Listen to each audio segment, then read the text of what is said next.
Shalom, everybody. So here's the question. Is Israel the final dividing factor for Christians in the end times? This is what I want to talk about today on the program. First, please consider subscribing, giving us thumbs up, and hitting notification, and also tell your friends. That is really, really helping us with exposure. So going back to King Solomon, he warned us in Ecclesiastes 1:9, and I quote, "That which has been is that which will be, and that which has been done is that which will be done, so there is nothing new under the sun." So when it comes to Satan and his hatred of the Jewish people, nothing has changed as to his ultimate goal. But his methods keep morphing and adapting to the times we live in. He hates the Jewish people as much as God loves them. And because the return of Yeshua and his reign in Jerusalem is connected to a Jewish invitation and acceptance of Yeshua as the Messiah of Israel, as we see in Zechariah 12:10, he, Satan, is obsessed with the complete destruction of the Jews. Even though he has never fully succeeded and never will, as we can also read in Jeremiah 31:35-37, Satan keeps trying, which results in many casualties, the highest being the Holocaust. Incidentally, with 1,200 innocent victims, including very young children and the elderly, the October 7th, 2023 terrorist attack was the highest Jewish death toll since the Holocaust. The aftermath of the attack has polarized the world. Israel is the polarizing factor. It took less than a week for the world to take sides either with Israel or with the Palestinians, not to mention Hamas. The mere fact that some civilized people would even consider siding with Hamas in their bloody carnage is a mystery to me. But it is a reality nevertheless. Within a week, just a week of the massacre, the number one topic was no longer the terrorist attack on Israeli civilians, but Israel's response to the attack in the form of Gaza ground operations to eradicate Hamas. There were even those who spoke of the need for Israel to respond proportionally. So wait a minute, I'm curious. Proportionally, does it mean that the IDF soldiers should have gone into the Gaza Strip and brutally murder infants, children, women, the elderly, and the handicapped? To be proportional, to be equal to what had been done to Israel on October 7th? That would be equivalent, right? I don't think that this is what was meant. This is the epitome of double standards. On October 7th, Hamas declared war on Israel, and when a war takes place, there are casualties, which include civilians. That's unfortunate, but that's the reality. It is inevitable. Israel did not provoke Hamas, but she responded to the bloodiest terrorist attack since 1948. Additionally, as they always do, the IDF reached out to the Palestinians living inside the Gaza Strip to let them know in advance by calling, sending leaflets, whatever they do, to let them know in advance that they would get in to destroy Hamas. No other country in the history of the world has ever warned people before they attack. This goes contrary to basic warfare. But Israel is more concerned about saving lives than killing innocent people, even if the lives saved are on the enemy's side. Now, to be sure, Palestinians are not the enemy. Hamas is. Palestinians are victims of Hamas, as we've seen them, Hamas, force people to stay in Gaza and even use their own people as human shields. This is what we've seen on the news that nobody wants to report. The issue of Israel is quickly and globally becoming a dividing factor. We are witnessing people chanting, "From the river to the sea, Palestine shall be free," on university campuses, public places, and even government places. The vast majority of young people chanting that motto do not even know its meaning.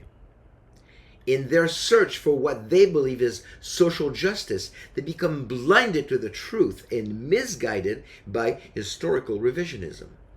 Unbeknownst to them, they are calling for a complete genocide of the Jewish people. In a sense, they are promoting a 21st century version of the quote-unquote final solution to the Jewish question. There will always be people who support Israel's right to exist, based on the biblical covenants and brought onto the modern stage by the Balfour Declaration in 1917, the San Remo Conference in 1920, and the United Nations partitioning vote of 1947, prior to the birth of Israel as a modern state on May 14, 1948. The concern is that people who support Israel are becoming a rarity, even within the evangelical camp.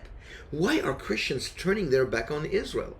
Why are people silent about the original massacre that took place on October 7th? How could such an irrational move take place?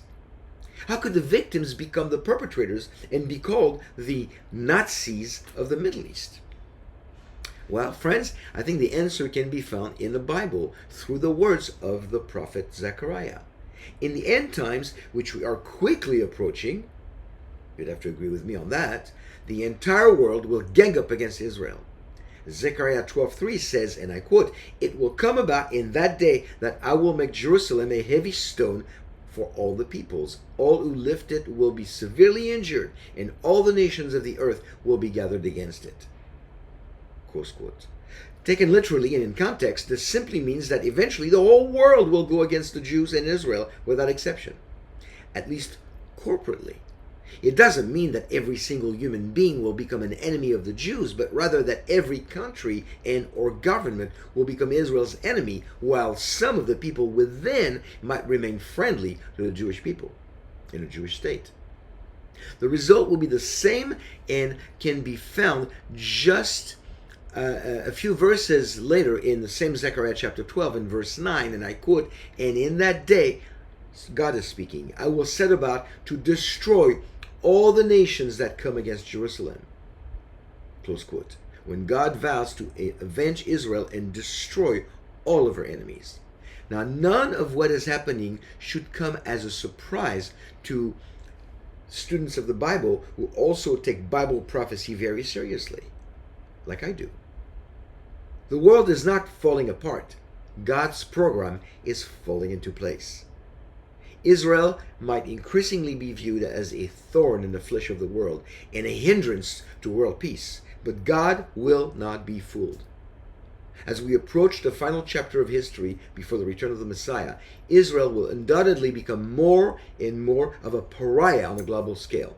But that will never change God's promise to preserve her and his promise to also destroy all those who go after her. It's very sad to see people take sides, especially with Hamas, and victimizing the perpetrators. I personally cannot fathom how a Bible-believing Christian could possibly love God so much and hate Israel so much at the same time. Asaph spoke against that very behavior in Psalm 83, verses 1 through 5, and I quote, "O God, do not remain quiet, do not be silent, and O God, do not be still. For behold, your enemies make an uproar, and those who hate you have exalted themselves. They make shrewd plans against your people, and conspire together against your treasured ones. They have said, Come and let us wipe them out as a nation, that the name of Israel be remembered no more." Close quote.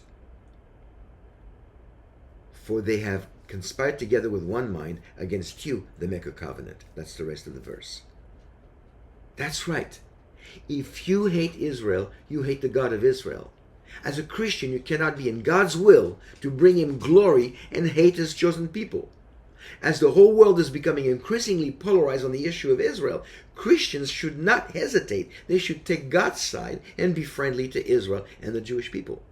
This might actually become the best opportunity we have to rebuild bridges burnt by centuries of anti-Semitism and share the hope we all have in Messiah. Standing up and speaking out for the truth and in support of Israel and the Jewish people might feel lonely at times, but ultimately, my friend, we are standing with God. So let's choose the right side. Thank you, and until next time, shalom and be blessed.